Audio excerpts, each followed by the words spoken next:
Good morning, everyone. It is Monday, July the 15th, 2019. It is currently 10:26 a.m. Central Time. Well, this is a live broadcast for the VBC 66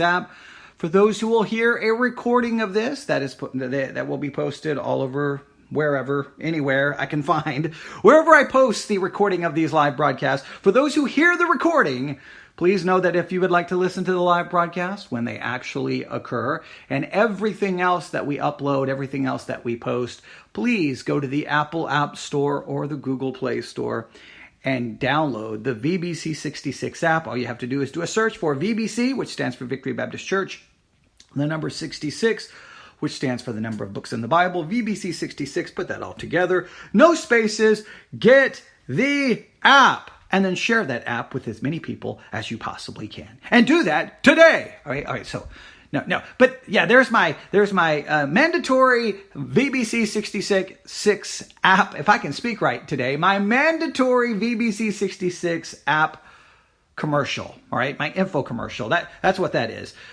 But yes, so get that. Now, there's a lot of things going on. A lot of things I would like to talk about today.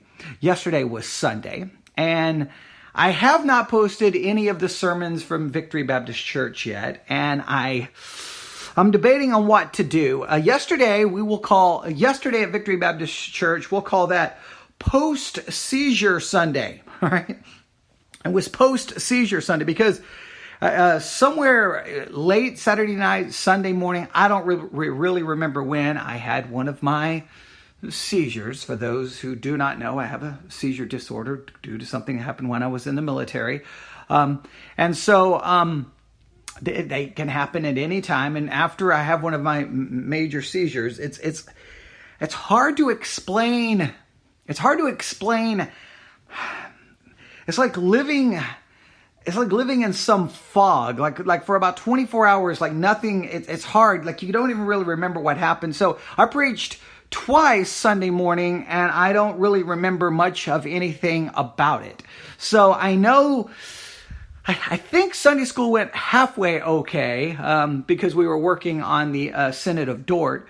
Romans 1, I kind of got a little off track at one point, trying to make a point of application, but it didn't really feel like it worked. So I don't know. I may post those sermons or not. Sunday night, I felt much more back to normal. I wasn't I had too many ideas trying to put together. I still think that it was a launching pad for a deeper discussion on an important concept. So I may be posting that. So just be looking for that.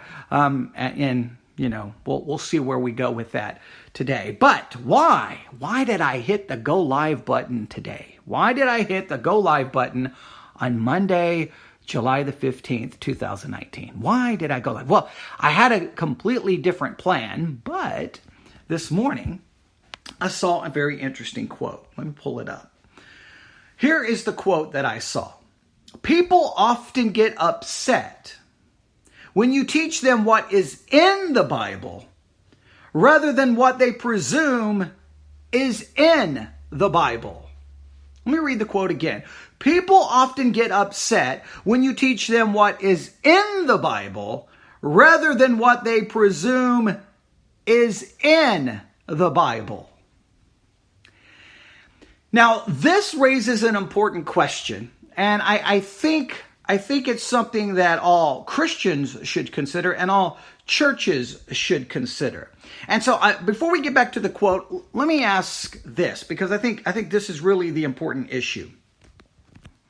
What happens in churches all across America Sunday after Sunday after Sunday? Now, what we say happens is we come together to worship God. Okay. What we may say happen is we come together to hear the word of God preached. But let me ask you, is that really what is happening?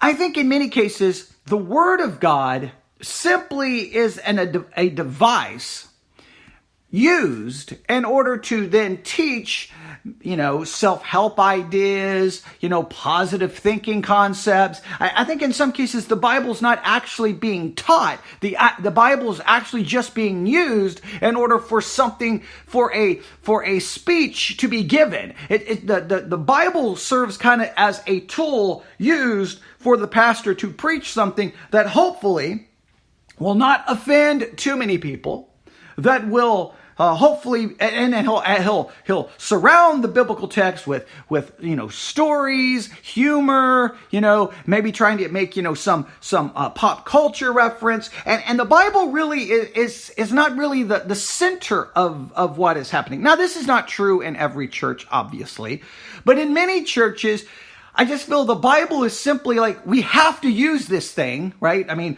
we're a church, so we have to at least quote from the Bible. We have to at least give everyone the impression that we're teaching the Bible. But if you really sit back and analyze the 30-minute sermon, the 40-minute sermon, or whatever the case may be, sometimes you have to really ask, did I really learn what the Bible teaches, or did I simply hear a message, a speech, did a presentation?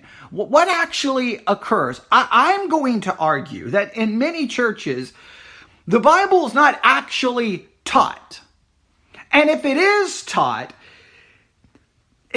we select carefully what we do teach and what we don't teach, and we select carefully how we teach it. Because one of the things you don't seem to want to do in many churches is to create questions, to create a little bit of confusion, to force people to struggle with concepts and ideas that may make them uncomfortable and, dare I say, may go against their presuppositions and against their little Sunday school level answers that they're comfortable with. You have to kind of knock over some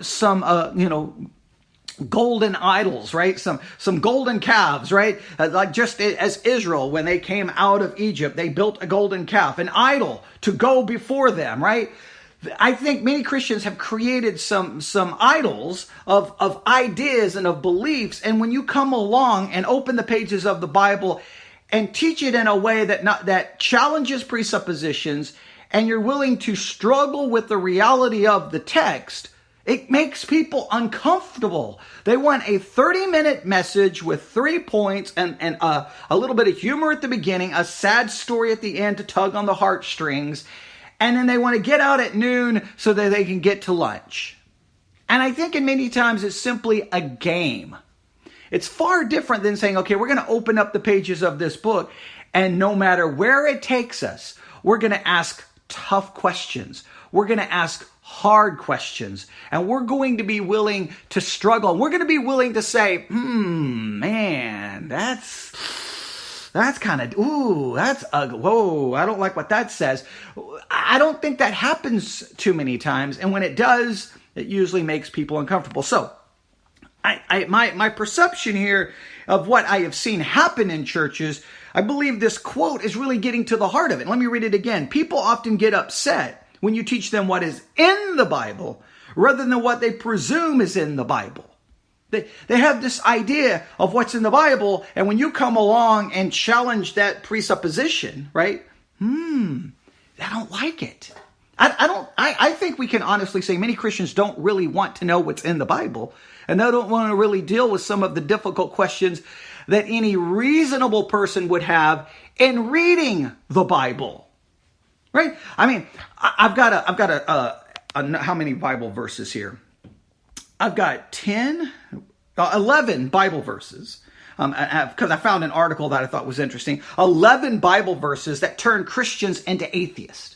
11 Bible verses that turn Christians into atheists. And I'm going to go through some of these briefly, but let me just give you an example right from the start, because I think this is pretty straightforward. If you open the Bible, all right, and we know in Genesis 1:1, in the beginning God created the heavens and the earth. Okay, the Bible begins with God. It begins with the idea that there is a God. It doesn't try to defend it, doesn't try to prove it. It just starts with that idea. Okay, and so you start reading, And it doesn't take very long. You go through creation, you go through everything. Okay, God created this, God created that. And there's some tough questions that every Christian should ask. There's some tough questions we should ask about the text. There's some difficulties in Genesis 1 and 2. And anyone who pretends that there isn't, they're not actually reading the text. And anyone who's preaching that text has to deal with those difficulties. And what some pastors do is just say, well, some people say this is difficult, but it's not. And they gloss right over it. And everyone in the pew is more than happy to just have him gloss over it because they don't really want to deal with the difficulties that could arise in the text. And if you're the kind of preacher who says, look, there's a problem here. Whoa, people don't like that. And I don't understand why Christians act that way, because I think in many cases they don't want truth. They just want to feel good. They just want something to comfort them. They don't really want truth. Truth is uncomfortable. But let me continue with my idea here. So you make it through Genesis 1 and 2. You have some difficulties. And then all of a sudden, boom, we get to Genesis 3. Okay, now, anyone thinking philosophically here starts having some problems. Let me explain. All right, God created everything. All right, and then all of a sudden, there's this serpent that comes crawling in that tempts the woman to partake of fruit from a tree which she is not to partake from. All right, the obvious question is, wait, where did the serpent come from?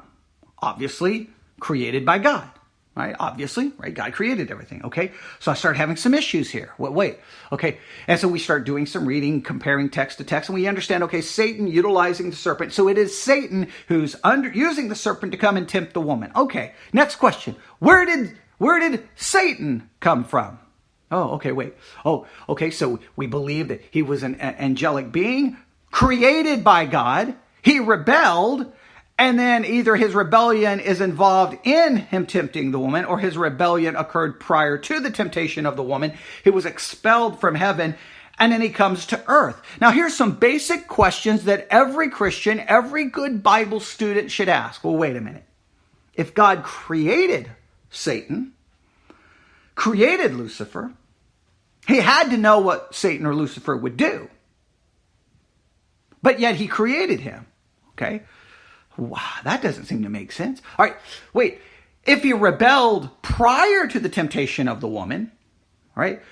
Why didn't God just destroy him and not send him down to earth? Because he had to know by sending him to earth, he was going to tempt God. God created man and woman in his image. You know, he had to know, because God is omniscient, that he would come in and tempt Adam and Eve. Adam and Eve specifically, as the text indicates. All right.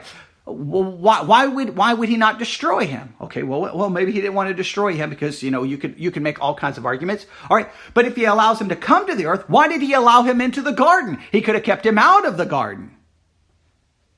These are logical questions. These are the questions you should raise when teaching the story. But if you raise those questions, and some churches, you'll get people upset at you going, how dare you? You're questioning the text. No, I'm struggling with the text. And you should be willing to struggle with the text. An all-powerful, omniscient God, right, creates a being who he knows will therefore be the source of evil and sin in the world. And instead of stopping it, he allows it.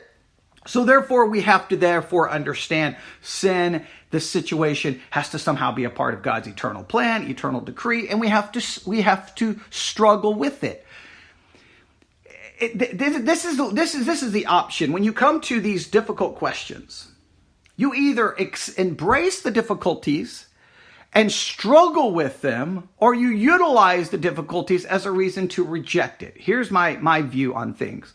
Truth. If something is true, it's irrelevant if it's pleasant. It's irrelevant if it's difficult. That's not the issue. Truth is truth. We don't pick truth based on whether we like it or whether it's easy to understand. We submit to truth. And I think that that's an important. Some Christians don't want to deal with the difficulties. Others will say the difficulties is a good enough reason for me to reject the whole concept. And I think both approaches are sometimes a little flawed. But let's go through these Bible verses that I have here just to give you some further examples. But I think right there in Genesis, you immediately anyone thinking this through who reads it, and I'm always shocked by how many Christians who don't struggle with these questions. I'm like, how do you not struggle? There's some difficulties here. Embrace the difficulty. Don't ignore it.